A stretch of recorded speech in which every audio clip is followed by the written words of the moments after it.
एक ऐसा इंसान जिसके जिंदा रहने पर राजा उसे डरते थे और मरने के बाद तो वह और भी खौफनाक हो गया।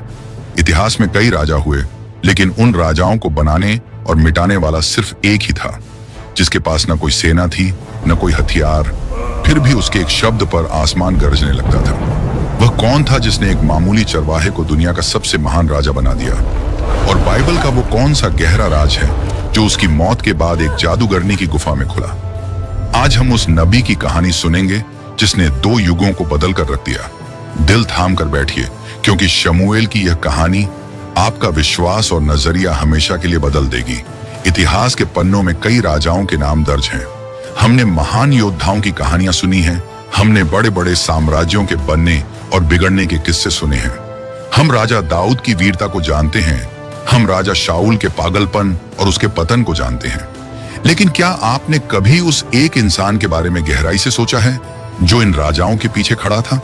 एक ऐसा शख्स जिसके पास न तो कोई ताज था, न कोई सिंहासन और न ही कोई विशाल सेना, लेकिन जब वह बोलता था तो राजा अपने घुटनों पर आ जाते थे। जब वह प्रार्थना करता था तो आसमान से बिजलियां गिरने लगती थीं। वह एक नबी था, एक याजक था और पूरे इजराइल का आखिरी न्याय करता था। उसका नाम था शमूएल। आज हम जिस कहानी के सफर पर निकलने वाले हैं वह केवल एक जीवनी नहीं है, यह एक रहस्य है। यह कहानी है उस दौर की जब इजराइल अंधेरे में था और परमेश्वर की आवाज सुनाई देना बंद हो चुकी थी। यह कहानी एक बांझ मां के आंसुओं से शुरू होती है, एक मंदिर के अंधेरे कमरों से गुजरती है, युद्ध के मैदानों में गूंजती है और अंत में एक ऐसी जगह ले जाती है जो हमें आज भी झकझोर कर रख देती है। शमूएल कौन था? उसने क्यों एक चरवाहे लड़के को दुनिया का सबसे महान राजा बना दिया? और सबसे बड़ा सवाल, उसने अपनी पूरी जिंदगी दूसरों को बनाने में लगा दी, लेकिन उसकी अपनी कहानी का अंत क्या हुआ? अगर आप अपनी जिंदगी में परमेश्वर के मकसद को ढूंढ रहे हैं तो इस कहानी का एक एक शब्द आपके लिए है। कहानी की शुरुआत किसी महल या युद्ध के मैदान से नहीं, बल्कि एक टूटे हुए दिल से होती है। यह रामताजीम सोपीम नाम की जगह थी, जहां एक आदमी रहता था जिसका नाम एल्काना था। उसकी 2 पत्नियां थीं, हन्ना और पनिन्ना। पनिन्ना के बच्चे थे, उसका घर खुशियों से भरा था, लेकिन हन्ना की गोद सूनी थी। उस प्राचीन समाज में एक महिला का बांझ होना केवल एक शारीरिक कमी नहीं थी, बल्कि उसे एक श्राप माना जाता था। उसे समाज में अधूरी नजर से देखा जाता था और इस दर्द को और गहरा करने के लिए उसकी सौतन पनिन्ना उसे दिन रात ताने देती थी। जरा उस महिला की मानसिक स्थिति की कल्पना कीजिए। हर रोज सुबह उठना और अपने खालीपन का एहसास करना। हर त्योहार पर जब परिवार परमेश्वर के भवन शिलो जाता था, हन्ना के लिए वह उत्सव मातम बन जाता था। एक दिन शिलो के मंदिर में हन्ना का सब्र टूट गया। वह अब और बर्दाश्त नहीं कर सकती थी। वह परमेश्वर के भवन में गई, लेकिन वह वहां चिल्लाकर नहीं रोई। उसका दर्द इतना गहरा था कि शब्द भी उसका साथ छोड़ चुके थे। वह अपने दिल में रो रही थी, उसके होंठ हिल रहे थे, लेकिन आवाज नहीं थी। उस समय का महायाजक एली उसे दूर से देख रहा था। एली ने सोचा कि यह औरत नशे में है। सोचिए, उस समय का धर्मगुरु भी एक टूटे हुए दिल को पहचान नहीं सका। उसने हन्ना को डांटा, लेकिन हन्ना ने जो जवाब दिया उसने स्वर्ग को हिला दिया। उसने कहा, नहीं मेरे प्रभु, मैं नशे में नहीं हूं, मैं तो एक दुखियारी हूं और अपना प्राण यहोवा के सामने उंडेल रही हूं। हन्ना ने उस दिन परमेश्वर से एक ऐसा सौदा किया जो शायद ही कोई मां कर सकती है। उसने कहा, हे सेनाओं के यहोवा, अगर तू मुझे एक बेटा देगा तो मैं उसे अपने पास नहीं रखूंगी, मैं उसे जीवन भर के लिए तुझे वापस दे दूंगी। यह कोई छोटी बात नहीं थी। वह अपने बुढ़ापे का सहारा नहीं मांग रही थी, वह परमेश्वर के लिए एक दास मांग रही थी। परमेश्वर ने उसकी पुकार सुनी और समय आने पर एक चमत्कार हुआ। हन्ना ने एक बेटे को जन्म दिया और उसका नाम रखा शमूएल। शमूएल का मतलब है परमेश्वर से मांगा हुआ। लेकिन असली परीक्षा तो अब शुरू होनी थी। जब बच्चा दूध पीने की उम्र पार कर गया, शायद 3 या 4 साल का रहा होगा, हन्ना ने अपना वादा निभाया। जरा एक मां के दिल के बारे में सोचिए, जो अपने इकलौते मन्नत के बेटे को तैयार कर रही है, उसे सजा रही है, यह जानते हुए कि आज वह उसे हमेशा के लिए खुद से दूर करने वाली है। वह शमूएल को लेकर शिलो के मंदिर गई और उसे बूढ़े याजक एली के हाथों में सौंप दिया। उसने उस बच्चे को वहां छोड़ दिया जहां परमेश्वर की उपस्थिति तो थी, लेकिन माहौल बहुत भयानक था। जी हां, शिलो का मंदिर उस समय पवित्रता की जगह नहीं रह गया था। एली याजक बूढ़ा और लाचार हो चुका था, लेकिन उसके दो बेटे होपनी और पीनहास दुष्टता की हदें पार कर चुके थे। वे याजक थे, लेकिन वे परमेश्वर का डर नहीं मानते थे। वे मंदिर में आने वाली महिलाओं के साथ पाप करते थे और चढ़ावे का मांस जबरदस्ती छीन लेते थे। बाइबल कहती है कि उनका पाप यहोवा की दृष्टि में बहुत भारी था। ऐसे भ्रष्ट और गंदे माहौल में उस नन्हे शमूएल को छोड़ दिया गया था। इंसानी नजरिए से देखें तो शमूएल का बिगड़ जाना तय था, लेकिन यहीं पर परमेश्वर का रहस्य काम करता है। कीचड़ के बीच में भी कमल खिलता है। बाइबल में एक बहुत ही खूबसूरत लाइन लिखी है, परंतु बालक शमूएल यहोवा के संग बढ़ता गया। फिर वह रात आई जिसने इजराइल का इतिहास बदल दिया। उस समय तक इजराइल में भविष्यवाणी मिलना बंद हो गया था। परमेश्वर खामोश था। लोग अपनी मनमानी कर रहे थे। मंदिर में रात का सन्नाटा था। परमेश्वर का दीपक अभी बुझा नहीं था, टिमटिमा रहा था। शमूएल अपनी जगह पर लेटा हुआ था। अचानक एक आवाज ने सन्नाटे को तोड़ा, शमूएल, शमूएल। शमूएल अभी बच्चा था। वह नहीं जानता था कि परमेश्वर कैसे बात करता है। उसे लगा एली बुला रहा है। वह दौड़कर एली के पास गया और कहा, क्या आपने मुझे बुलाया? एली ने कहा, नहीं, मैंने नहीं बुलाया, जाकर सो जा। ऐसा एक बार नहीं, दो बार नहीं, 3 बार हुआ। तीसरी बार एली को समझ आया कि यह कोई साधारण बात नहीं है। स्वर्ग धरती से बात करने की कोशिश कर रहा है। एली ने शमूएल को सिखाया, अगर फिर आवाज आए तो कहना, हे यहोवा कह, क्योंकि तेरा दास सुन रहा है। आप भी कहिए, कमेंट बॉक्स में जाएं और लिखें, प्रभु मैं सुनने को तैयार हूं। Lord I am ready to listen. Samuel वापस लेट गया। उसका दिल जोर से धड़क रहा होगा। और फिर बाइबल कहती है कि यहोवा वहां आ खड़ा हुआ। परमेश्वर की उपस्थिति उस कमरे में भर गई और परमेश्वर ने उस छोटे बच्चे को जो पहला संदेश दिया, वह कोई आशीर्वाद नहीं था, वह एक भयानक न्याय का संदेश था। परमेश्वर ने शमूएल से कहा कि वह एली और उसके पूरे खानदान को खत्म करने वाला है, क्योंकि एली ने अपने बेटों को परमेश्वर से ज्यादा महत्व दिया। सुबह हुई। शमूएल डरा हुआ था। वह उस बूढ़े याजक को यह भयानक खबर कैसे सुनाए जिसने उसे पाला था। लेकिन जब एली ने पूछा तो शमूएल ने कुछ नहीं छिपाया। उसने सच बोल दिया, चाहे वह कितना भी कड़वा क्यों ना हो। यह शमूएल के जीवन का पहला बड़ा सबक था। परमेश्वर का नबी लोगों को खुश करने के लिए नहीं, बल्कि सच बोलने के लिए चुना जाता है। उस दिन पूरे इजराइल ने जान लिया कि शिलो में एक नबी खड़ा हो गया है, जिसके मुंह का एक भी शब्द जमीन पर खाली नहीं गिरता। समय बीतता गया। शमूएल बड़ा हुआ और उसके कंधे पर एक भारी जिम्मेदारी आ गई। इजराइल न केवल आत्मिक रूप से गिर चुका था, बल्कि राजनीतिक रूप से भी गुलाम बन रहा था। पलिश्ती लोग, जो उनके कट्टर दुश्मन थे, उन पर हावी हो रहे थे। एक भयानक युद्ध हुआ जिसमें इजराइल हार गया। और सबसे बुरी बात, एली के दोनों बेटे मारे गए और परमेश्वर का पवित्र संदूक, जिसे आर्क ऑफ द कवनेंट कहा जाता था, दुश्मन छीन ले गए। यह खबर सुनकर एली की भी मौत हो गई। इजराइल अनाथ हो गया। अंधकार छा गया। ऐसे समय में शमूएल ने कमान संभाली। वह कोई राजा नहीं था, लेकिन उसने लोगों का नेतृत्व किया। उसने 20 साल तक लोगों को सिखाया, समझाया और तैयार किया। फिर उसने पूरे देश को मिस्पा नामक जगह पर इकट्ठा किया। वहां शमूएल ने एक ऐसी बात कही जो आज भी हमारे लिए मायने रखती है। उसने कहा, अगर तुम पूरे दिल से यहोवा की ओर लौटना चाहते हो तो अपने बीच से विदेशी देवताओं को फेंक दो और अपने मन को केवल यहोवा की ओर लगाओ। लोग रोए, उन्होंने पश्चाताप किया। लेकिन जैसे ही वे प्रार्थना कर रहे थे, एक बुरी खबर आई। पलिश्तियों को पता चल गया था कि सारे इजरायली एक जगह इकट्ठा हैं। उन्होंने सोचा, यह हमला करने का सबसे अच्छा मौका है। पलिश्ती सेना एक विशाल आंधी की तरह आ रही थी। इजरायली डर गए। उनके पास हथियार नहीं थे, वे केवल प्रार्थना करने आए थे। उन्होंने शमूएल से चीख कर कहा, हमारे लिए यहोवा की दुहाई देना बंद मत कर। जरा उस दृश्य की कल्पना करें।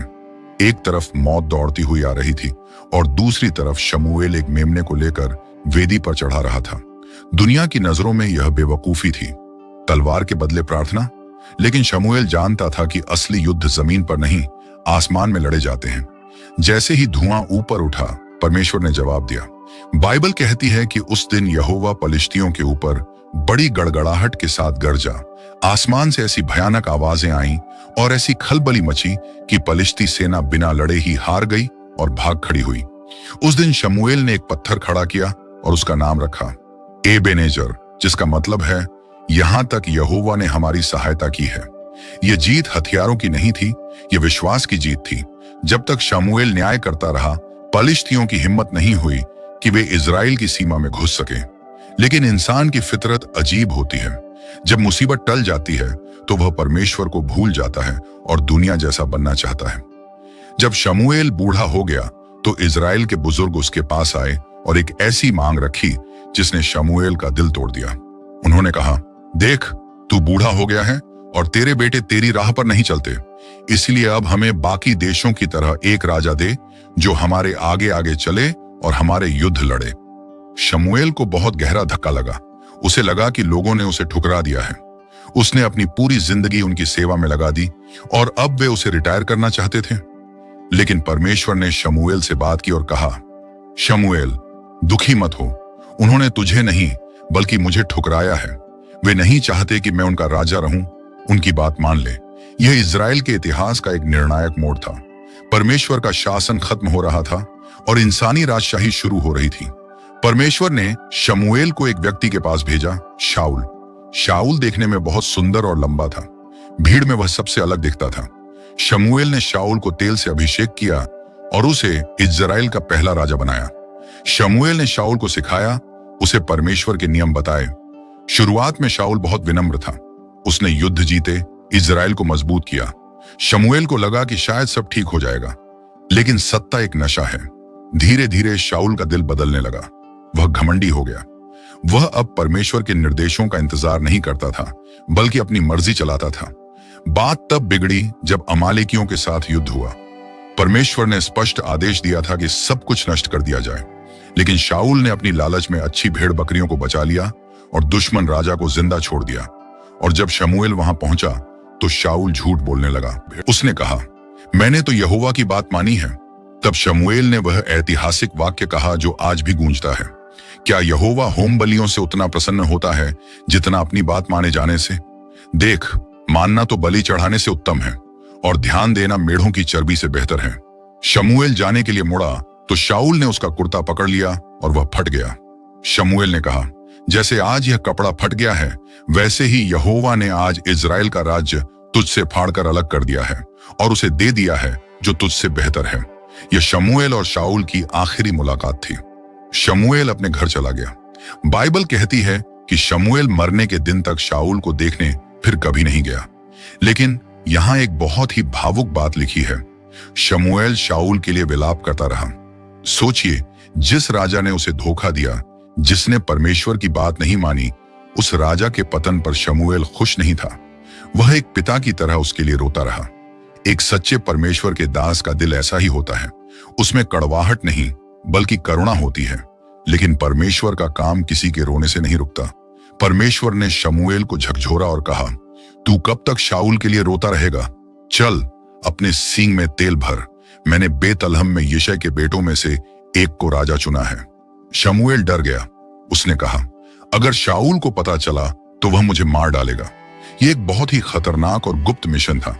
शमूएल बेतलहम पहुंचा। यिशै ने अपने 7 बेटों को शमूएल के सामने पेश किया। सबसे बड़ा बेटा एलियाब देखने में बिल्कुल शाऊल जैसा था, लंबा, चौड़ा और ताकतवर।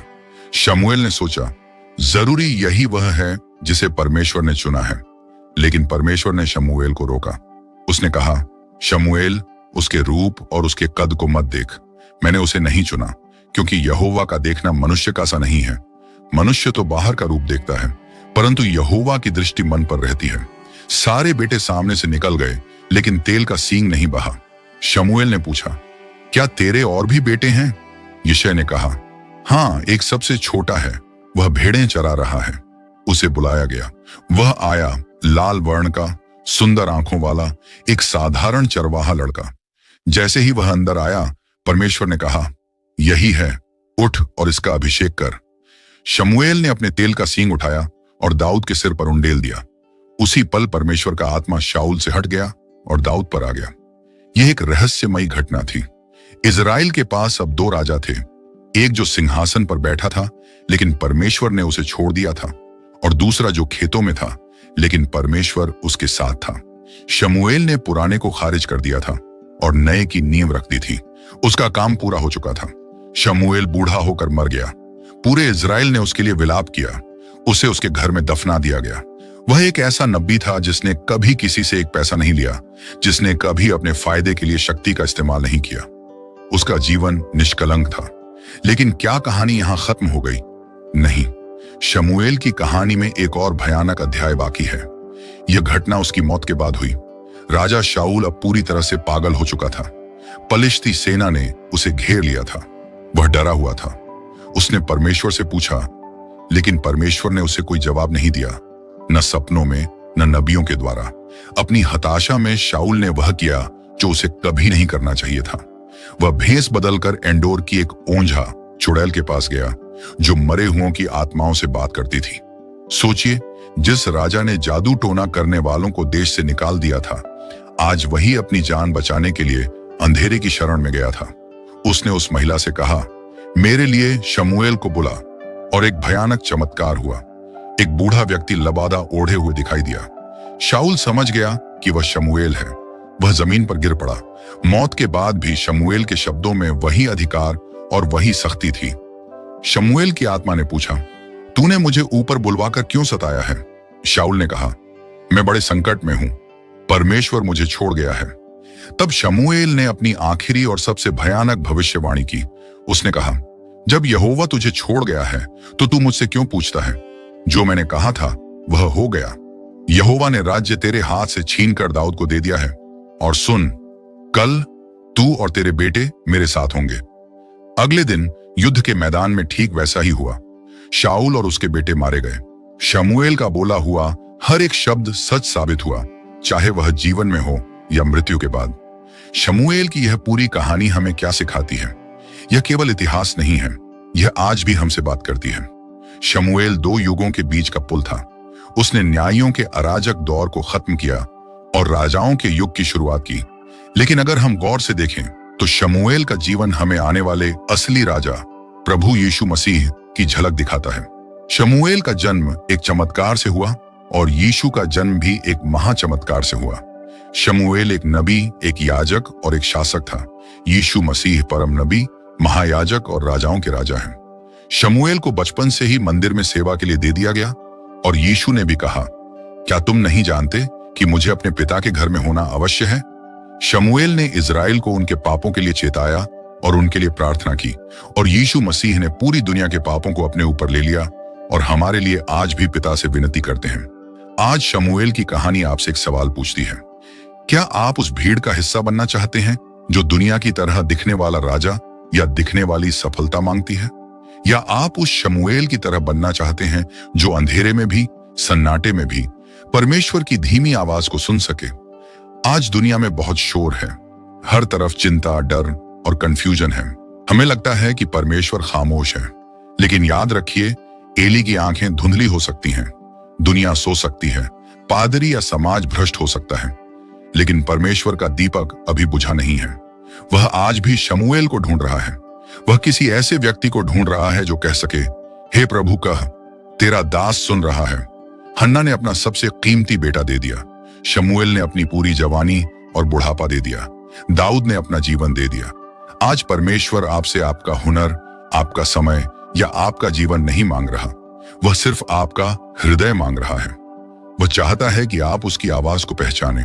अगर आप अपनी जिंदगी में अकेलापन महसूस कर रहे हैं, अगर आपको लगता है कि कोई आपको नहीं समझता, तो शमूएल के परमेश्वर को याद करें जो रातों के सन्नाटे में आपका नाम पुकारता है।